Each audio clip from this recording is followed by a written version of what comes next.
आज के वीडियो में हम लोग पढ़ेंगे कंस्ट्रक्शन ऑफ अंडरग्राउंड केबल। तो जैसे कि आपने केबल देखा है, सामान्यतः हम लोग जो ट्रांसमिशन यूज़ करते हैं तो फर्स्ट हम लोग जो यूज़ करते हैं वो होता है ओवरहेड ट्रांसमिशन लाइन, जो आपने पोल के द्वारा जो ट्रांसमिशन लाइन है उसको देखा होगा, और दूसरा होता है अंडरग्राउंड केबल के द्वारा। तो इसके पहले चैप्टर में हम लोग देखे थे ओवरहेड ट्रांसमिशन लाइन के बारे में। आज हम लोग विस्तार से पढ़ेंगे कंस्ट्रक्शन ऑफ अंडरग्राउंड केबल के बारे में। तो चलिए ले चलते हैं आपको कंस्ट्रक्शन ऑफ अंडरग्राउंड केबल के बारे में।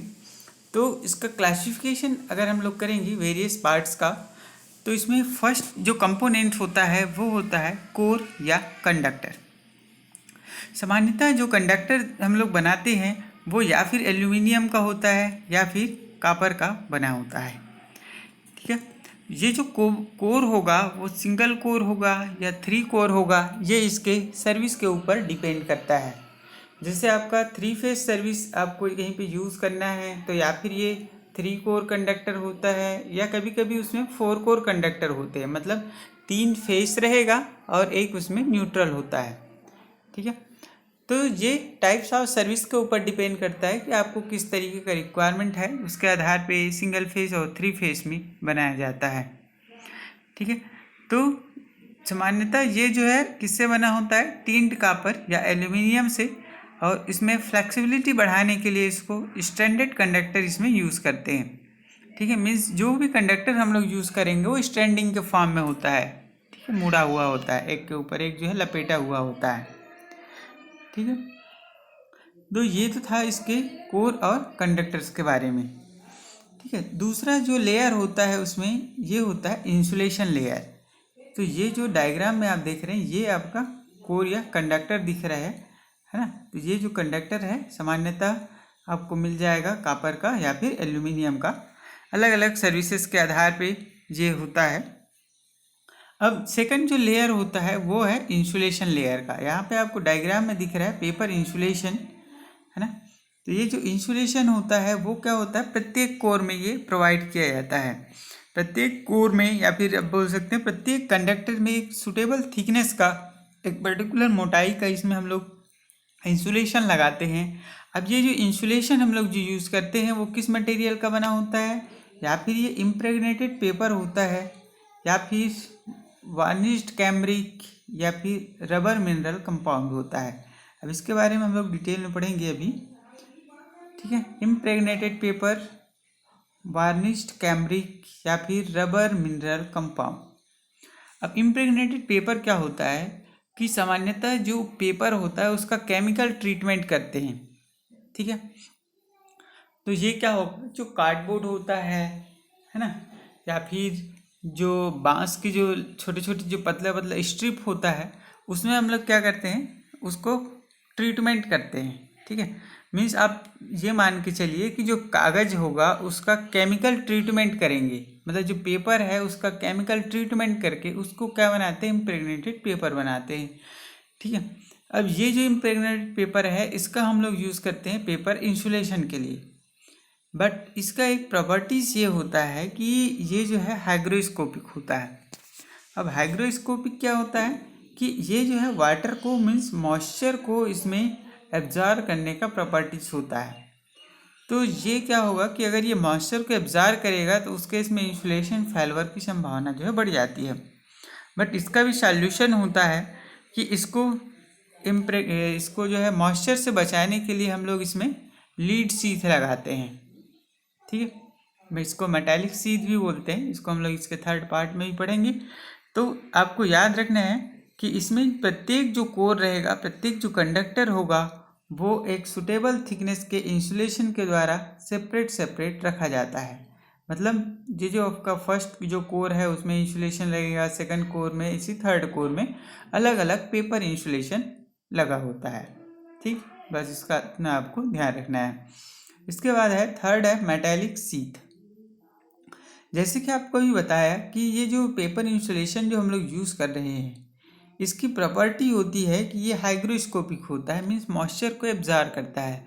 अगर कोई भी चीज़ मॉइस्चर को एब्जॉर्ब करेगा तो उस केस में क्या होगा कि वहाँ पे इंसुलेशन फेल्योर हो सकता है। तो उससे बचाने के लिए साथ ही साथ ये जो है, जो हार्मफुल गैसेस होते हैं या फिर अदर जो डैमेजिंग लिक्विड्स होता है, जैसे आपका एसिड हो गया, एल्कलाइज हो गया, ये सब क्या है, क्योंकि हम लोग जो अंडरग्राउंड केबल है वो ज़मीन के अंदर गाड़ते हैं, है ना।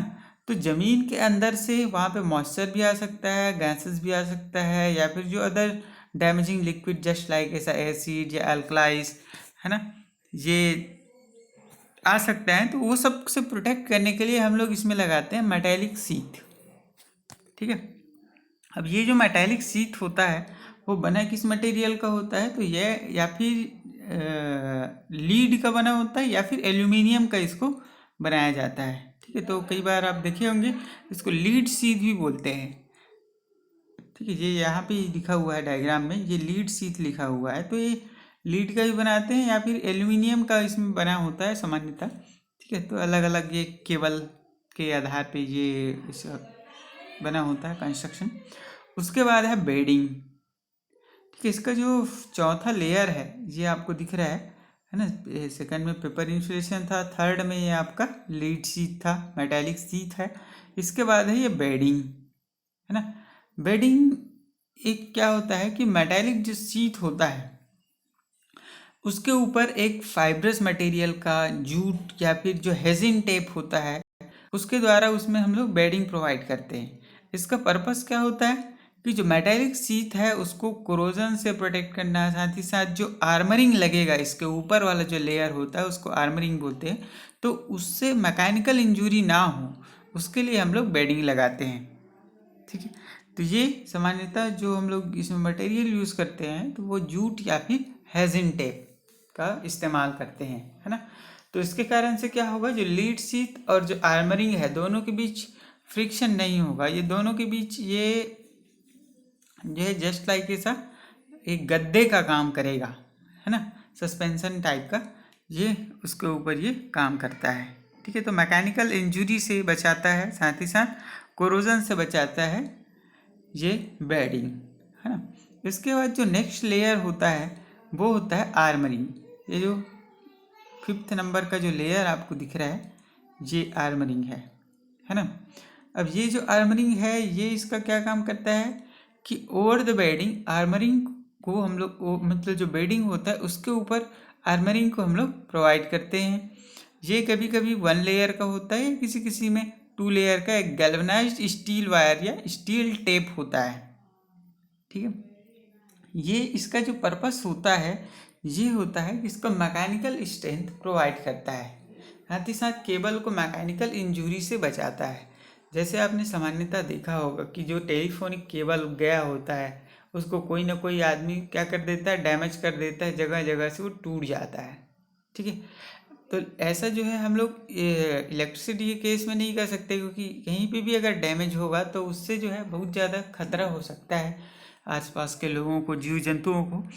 तो इसके कारण से क्या होता है कि इसको बचाने के लिए, है ना, पूरा का पूरा जो केबल है उसको मैकेनिकल स्ट्रेंथ प्रोवाइड करने के लिए, मैकेनिकल इंजरी से बचाने के लिए हम लोग जो यूज़ करते हैं लेयर उस गैल्वेनाइज्ड स्टील वायर का या फिर स्टील टेप का, इसको हम लोग बोलते हैं आर्मरिंग, है ना।